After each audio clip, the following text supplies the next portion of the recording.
गोहिरापड़ा को काल ये हूँ जलेश्वर नाल। ये जलेश्वर नाल अनुगुल जिला सातकोशिया अभयारण्य टिकरपड़ा पंचायतर ये हूँ कोरडापड़ा ग्रामर जलेश्वर नाल। ये जलेश्वर नाल आरपटे रही गोहिरापड़ा ग्राम। ये गोहिरापड़ा ग्राम प्राय 50 रु अधिक लोक बसवास करती एवं समस्ते होती अनुसूचित जाति जनजाति संप्रदायर। विगत वर्ष दिन में जो जलेश्वर नाल जाइए जलेश्वर नाल कुसुम घाट रही कुसुम घाट दे ग्रामवासी मैंने यातायात करती किंतु बड़ दुखर कथा जे वर्ष 6 मास जो वर्षा आसे वर्षा पहाड़ पानी ये पहाड़ पानी प्रखर पानी रही वर्ष तमाम पानी जो यातायात करछि लोक माने नाई नथिबा हैरान होउछंती एवं गाँ को नीतिदिनिया रास्ता नहीं अन्य पक्षरे विकल्प रास्ता भी मध्य नहीं केवल जदि वर्षा आसिला बड़ी आसिला ताहाले ए नाल दे से यातायात करुछंती जदि 2 खंडी पानी आसिला तबे से बाह्य जगत विच्छिन्न होती एवं न खाई न पी घर उपवास रुहति तेरे ये ग्रामवासी मैंने पंचायत तरफ बहु बार सरकार को निवेदन करते जे एठी गोटे पुल निर्माण करने किंतु आज अवधि ये पुल हो पारना। तेरे चलतु आम गाँव जो गोहिरापड़ा ग्राम अच्छा महिला मैंने पचारा जे गाँव जो ये जो नाल जा पानी जाइए आप यातायात करमिति माने अनुभव कर आम हैरान तो हूँ पानी नाल बढ़ुची कसिकिना आउ छुआ पिला पढ़ी जाई पारना नुण तेल टे आनी पारनु चाउल गला पुहिक आसी पारुनु। आप कौन चाहते पुलटे चाहूँ आप पुल गोटे निहाती दरकार ये आम देखले समस्या रही डीलर पाखर भी चाउल बा स्कूल पिला यातायात नापी असुविधा होती स्कूल पिला पाठ पढ़ी पार तेणु से चाहते गोटे पुल निहाती आवश्यक। आमर आउ जन माँ अच्छा माँ कौन कौन समस्या रही आम तो दूर नाल पहले जाई आसी पारुनु तेल लुण धरिकी आले चाउल भी धरिकी आले पानी भी तड़ी नौ पानी भी भासी जाऊँ अधा अधा बात आउ बहुत असुविधा रही मेडिकल भी जाई पारुनु जो दिन चाउल नौ तो खाऊ ना उपास शुझु। आम देखले जो बढ़ी पानी आसूसी से भोक उपास घर रोचे आउ जड़े भौणी अच्छा से कौन भौणी तुम जो मुंडर बोहिक आसीज चाउल बोहिकी मुंडे सारे चाउल सकाल धरिकी जाऊे पड़गला जो भासीगला जोर डीलर चाउल नौली भासीगला जोर कौन करी पुणी हैरान हो छुआ पिला मोर भोके रे आसली गाँव को पुणी गाँव धरिकी जाऊ जो समस्या आप गाँव रही बड़ी माने पानी 2 खंडी जाऊँगी आपण पानी रे जाऊँगी विपद संकुल अवस्था विपद देख आसूज जीवन को नुभन कर आसूज आ कौन करूँ पुल ना कि ना कौ सार तो आम कथा बुझुना देखुं जे लोक मैंने हैरान हो बुझुना आम देखले जो भौणी से डीलर पाखु जाइए चाउल आने चाउल आना खसी पड़े चाउल गला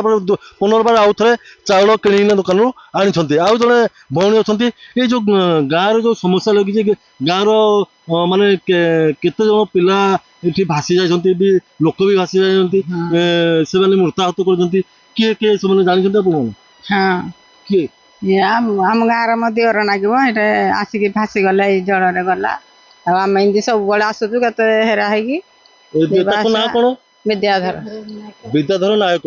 से कौन जून भासी गले मृत्युवरण कले भासिले तो एकाथर गले आगे छाणिले 3-4 दिन रे को कंटारे टिके नागी थला दे सारा सरकार तरफ कोन सहायता मिलथिला सारा मिली थियो छान भाई आउ के पिला सब भासी देले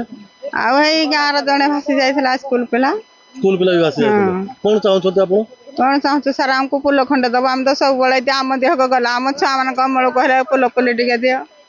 आम देखले गाँव जड़े भाई जड़े भासी जाते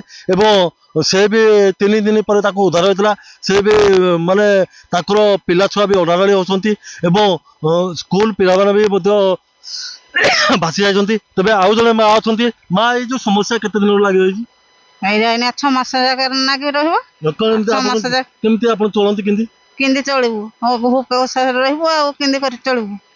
आ पानी रे पार है पारे तो नबू न पार है कौन नबू उपास रही छुआ पिला उपास समस्त उपास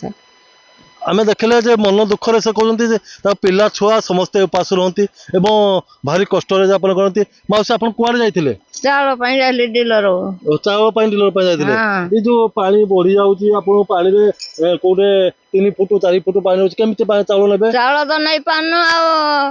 ଦିନେ ଦିନେ ଉପାସ ରହିଯାଉଛୁ ଯେ ପାଣି କମିଲେ ଯାଇ ନଉଛୁ ନହେଲେ ନାହିଁ ଭୋକ ଉପାସରେ ରହିଲୁ ଏଇ ଦି ଜଣେ ଭାସି ଗଲା ଦୂରରେ ଆମେ ତ ଡର ନାଗୁଛୁ ଦୂର ପାରିଆ ହେଇନା ହେଇପାରୁନୁ ଆଉ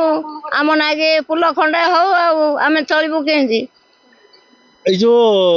সমস্যা যে রয়েছে যে এঠে তো মানে হাতি বারা কুম্ভীর এই সব সব রয়েছে ହଁ କୁମ୍ଭୀର ମିଶା ରହିଛି କୁମ୍ଭୀର ଯୋଗୁ ମିଶା ଛୁଆ ପିଲା ଆମେ ପାର କରିପାରୁନୁ এঠে মাউসী এଠି যে হাতি আসুଛି কুম্ভୀର এই ନାଳରେ ରହୁଛି ଆପଣ କେମିତି କହୁଛନ୍ତି ଭାରି ହଇରାଣରେ ଚଳୁଛୁ ଆମେ ମାସେ 15 ଦିନ ରହୁଛୁ ଭୋକ ଉପାସରେ ଚାଉଳ ନ ନେଇ ପାଇଲେ ଆଉ କଣ ଖାଇବୁ ଆମକି ସରକାର ଦେଖୁନାହାନ୍ତି କୋଉ ସରକାର ଆମେ ଯୋଉ ଯାଉଛୁ ଅସୁବିଧାରେ କେହି ଆମ ଦୁଃଖ ଦେଖୁନାହାନ୍ତି ଭାରି ହଇରାଣରେ ଯାଉଛୁ ଛୁଆ ପିଲା ପଢି ଯାଇ ପାରୁନାହାନ୍ତି ଆଉ ସାର ଆମକି କେମିତି ଯୋଉ ପୁଲ ଖଣ୍ଡେ ହଉ ଆଉ ଭଲ ଭାବରେ ଆମେ ଯିବୁ ଆମ ଦେହ କସିନା ଗଲା ଆମ ଛୁଆ ପିଲା ଭାରି ହଇରାଣରେ ଯାଉଛୁ 6 ମାସ ହେଲା ନା ଏଇ ପାଣିରେ ଯିବା ନାଗି ପାଣି ଭୟ ଲାଗୁନି ଏದ್ರ କୁମ୍ଭୀର ରହୁଛି ଛୁଆମାନେ ପାର ହେଇପାରୁନାହାନ୍ତି ସ୍କୁଲିଆ ଛୁଆମାନେ ରହୁଛନ୍ତି 6 ମାସ କାଳ ପାଠ ପଢ଼ୁନାହାନ୍ତି କେମିତି ପରୀକ୍ଷା ଦେବେ ଆପଣ କେମିତି ଜାଣୁନାହାନ୍ତି ସବୁ ବିଷୟରେ ଦୁଃଖ ଲାଗୁଛି କି ନାହିଁ ଆମକୁ ରାତି ଅନ୍ଧାର ଆଉଛନ୍ତି ଛୁଆମାନେ ଅଣ୍ଟେ ପେଟେ ପାଣିରେ ଯାଉଛୁ ଆମେ ଅନେଇନି ବଇଥିବୁ ଆମ ଦୁଃଖ କିଏ ଦେଖୁଛି ଆମ ଛୁଆ ପିଲା ଯୋଉ ମା ବୁପା ଅନେଇକିନି ଚାହିଁନି ବାଟ ଥିବେ କେମିତି ତମେ ଆମ ଦୁଃଖ ଦେଖୁନ ଯୋଉ ମେଡିକାଲ ଯାଇପାରୁନୁ ଜ୍ୱର ଦେହ ପା ହେଲେ ବି ଗଲା ଯୋଉ ସବୁଥିରେ ଦୁଃଖ ଲାଗୁଛି ମନରେ ବତି ନାଇକ ଆଉ ଆମ ନାଗି ଯେମିତି ପୁଲ ଦରକାର ହଉ ବେଗି ଶୀଘ୍ର ଆଉ ସବୁ ଆମେ ଦେଖିଲେ ଯେ ଜଣେ ମା ତା ଦୁଃଖର ବେଦନା ସେ ଗାଇଲେ ଯେ ପ୍ରକୃତରେ ଏଇ ଯୋଉ ହୃଦୟ ବିଦାରକ ଘଟଣା ଯେ ଘଟୁଛି ଯୋଉ ନାଳରେ ବଢି ପାଣି ଯୋଉ ମାନେ ସେମାନେ ଗାଁର ଯୋଉ ସମସ୍ୟା ଦୁଃଖ ଭୋଗୁଛନ୍ତି ସେ ଦୁଃଖ ପ୍ରକାଶ କଲେ ଏବଂ ଏଠି ଆମେ ଯୋଉ ଦେଖିବା ଗୋଟେ ଛୋଟିଆ ପିଲା ସେ ସ୍କୁଲକୁ ଯିବା ପାଇଁ ତାଙ୍କ ମା ତାକୁ ଧରିକିରି ଆସିଲେ ଏବଂ ପୁଅ କୋଉ କ୍ଲାସ ପଢୁଛ ପଞ୍ଚମ ପଢୁଛ କୋଉ ସ୍କୁଲରେ ପଢୁଛ କୋଟାପଡ଼ା ସ୍କୁଲ ପଢୁଛ ତମ ମା ଯୋଉ ତମକୁ ଧରିକିରି ଆସିଲେ ତମେ କେତେ ମାନେ ଭୟ ଲାଗୁନି ଭୟ ଲାଗୁଛି କଣ ଲାଗୁଛି ଭୟ ଲାଗୁଛି କୁମ୍ଭୀର ବାହାରୁଛି ପାଣି ବହୁତ ହଉଛି ତୁ କଣ ଚାହୁଁଛ ପୁଲ ଡେଇବା ପାଇଁ ପୁଲ ଟିକେ ଚାହୁଁଛ ନୁହେଁ ଆମେ ଦେଖିଲେ ଛୋଟ ପିଲା ଠାରୁ ଗାଁ ଠାରୁ ସମସ୍ତେ ଚାହୁଁଛନ୍ତି ଏଇ ଯୋଉ ଯାଇଛି ଜଳେଶ୍ୱର ନାଳ ଏଇଟା ହଉଛି ଜଳେଶ୍ୱର ନାଳ ଏଇ ଜଳେଶ୍ୱର ନାଳରେ ମାନେ ବର୍ଷା ତମାମ ପାହାଡ଼ ଝରା ପାଣି ଇଏ ପୁରା ସ୍ରୋତ ବି ତାର ବହୁତ ଅଧିକ ଏବଂ ପ୍ରଖର ଯୋଉଟା କି ନାଳରେ ପ୍ରାୟ 3 ଫୁଟ 4 ଫୁଟ 5 ଫୁଟ ପର୍ଯ୍ୟନ୍ତ ପାଣି ଯାଉଛି ବର୍ଷ ମାନେ 6 ମାସ ପର୍ଯ୍ୟନ୍ତ ଯାଉଛି ତେଣୁ ସରକାର ଏମାନଙ୍କ ଦୁଃଖ ଶୁଣନ୍ତୁ ଏବଂ ଅତି ଶୀଘ୍ର ଏ ଜାଗାରେ ଗୋଟେ ପୋଲ ନିର୍ମାଣ କରନ୍ତୁ ଯୋଉଟା କି ଗ୍ରାମବାସୀ ମାନେ ସୁରକ୍ଷିତ ଜୀବନ ଯାପନ କରିପାରିବେ। ମନ୍ତଳାରୁ ଦିନେଶ ଜନଙ୍କ ରିପୋର୍ଟ କନକ ନ୍ୟୁଜ।